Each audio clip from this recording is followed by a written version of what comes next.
Hello divas, dudes, and dolls, I'm Caricature, and welcome to my quick, cutthroat, and cutesy little review show, Very Slay, where we go over each and every main stage runway look on Canada's Drag Race Season 5. We have a lot of looks to go over today, and I've got to be hitting the road to get to a gig really soon, so we're gonna rapid fire go through these today. I'm just gonna tell y'all now, we're not doing the entrances, we're not doing the music video looks. If you want that, you could join my Patreon for free and check out my This Week in Drag TV discussion post to access my full opinions on all of those. But if you want to keep even more Drag Race Fashion TV in your subscription feeds, you can go ahead, like, comment, subscribe, all those lovely little things. It helps so immensely. And since I'm talking a mile a minute already, let's get into how the show works. If I thought the look got the job done, met the brief, but didn't blow me away, we give it an okay. If I adored it, we give it a slay. And if I think it's a miss and could have used some work, we give it an A. And that's all in efforts to find my weekly slave of the day, my favorite look of the entire episode, which will go head to head against my current reigning slave this season, from Xana, her promo look in particular right now, and whichever look holds that top spot once we've crowned a new Canadian drag superstar. I'll be illustrating whatever that look is, and sneak peeks of that illustration can also be found over on my Patreon, starting at the $3 tier level. If you join at the $5 tier level as a good Judy Judy though, once this season has wrapped, I will be posting a bonus video going over the unaired looks for the queens who, didn't last as long in the competition. Let's get into these looks rapid fire style. The category this week is your very best drag, so we just have a smorgasbord of good looks that just really showcase the queens themselves. Starting off this week, we have Jaylene Time.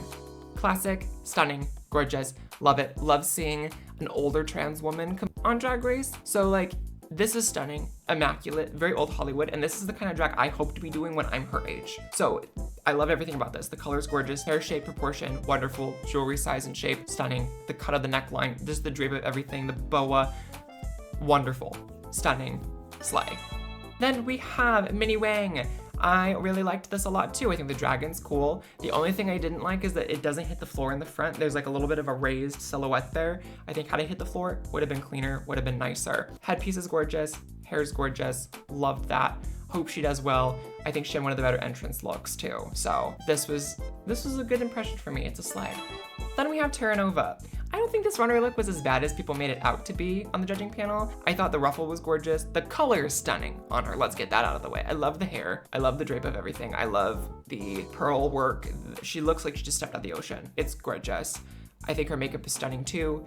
I'm a big fan of it. She's one that I think with time and the resources of being on the show, it's clear she knows what she's doing when it comes to construction, but she just needs more access to materials and resources, and I think that being on the show is gonna give her that. So I'm gonna give her a look an okay this week.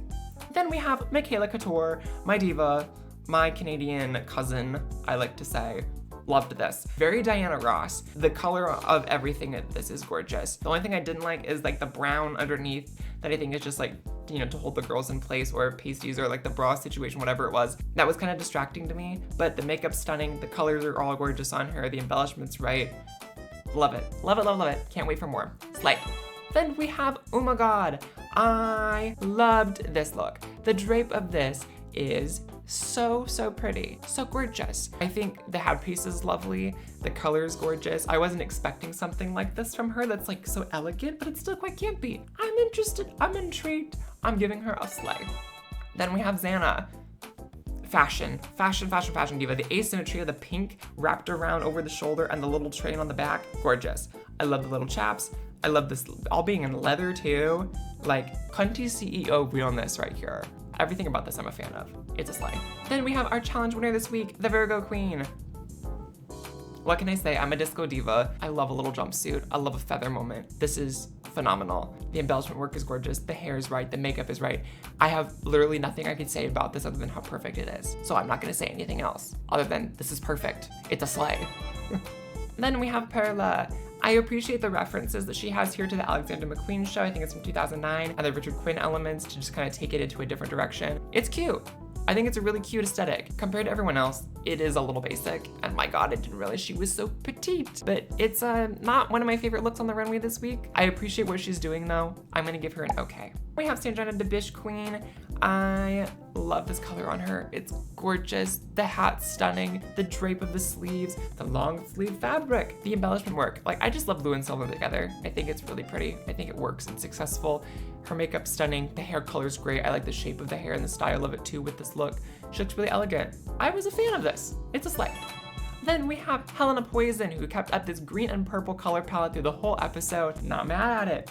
And I think the outfit itself, in terms of what it is pretty simple. It's pretty basic. It's basically a bodysuit with some lingerie bits and pieces over the top of it, but it's the monster elements of those bits and pieces that's really, really cool. The like little monster feet with the green, I thought was a cool idea. The claws, the head on the shoulder. It's kind of Monster Hunter if Monster Hunter characters were like scene girl ravers. So I'm a fan. It's a slay for me. And then finally we have Tiffany & Co, who's giving us a little drag pop star diva. It's cute. I don't think it's awful. I do see why she got the thorn for this episode, because her look, I think, is the weakest on the runway because it is the most base level concept-wise. I like the cut of the neckline and the bit that comes up around the shoulders. It takes it a little into like Space Channel 5 territory. I think the little headset's cute. The overall aesthetic, it's very cutesy, but I do agree that this would have fit more in the music video than it did on the runway. And this is probably the fastest review I've ever done with a full cast of queens. My God, but I have to still get in body and get going. So we're just gonna wrap this up as quick as we can. And my slay of the day this week, there's a few people that I think would have been a real contender for this. Normally I would go over them, but I don't have time today. So my slay of the day is going to be the Virgo queen.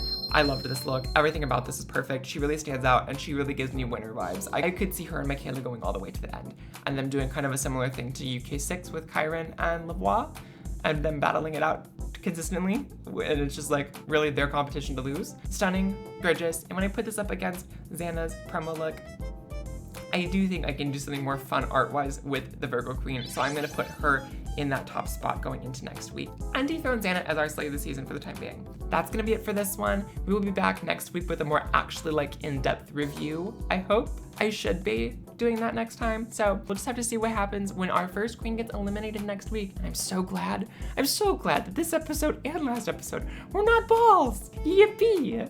But that's gonna be it. Again, we will see you in the next one. Be sure to go out there, y'all. Stay kind, stay queer, like, comment, and subscribe, and make sure that your day is very slay.